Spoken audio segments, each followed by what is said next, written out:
Welcome to Zwida Media. If you're new to this channel, please subscribe. Don't forget to like, comment and share. Here's a new video for today. Enjoy. Kubikwa ukuthi usekhalule ngamasongo kaSigonyela umhlaziyi kaMaskandi usiqiniseko Mvelazi odume kakhulu ku TikTok. Lo mhlaziyi ohlezi exeka abaculuma benze kabo ogxile kakhulu kuKhuzani Mpungose kubeka ukuthi usexavane amaphoyisa amaqede wakhalelwa ngamasongo kaSigonyela.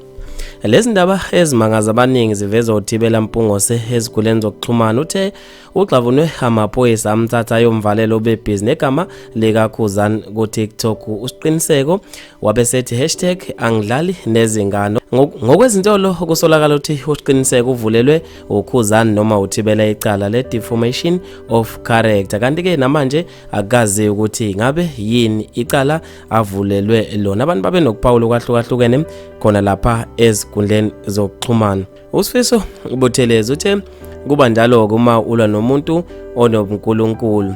uKing Jama SA uthe lo mfana uyawuthanda uBhontisi wabesethi yizwa mngani wafaka ama-emoji blue. uHappiness Thabethe uthe ayibagudluze ingudlungulu. Umncube lamani uthe khuluma wekukhuluma amahloni kimi kazi nizoba amadlozi kanjani kulo mndeni. uLungelo Buthelezi uthe manje uzama ukusabisa yini mawusho kanjalo weMakasongo.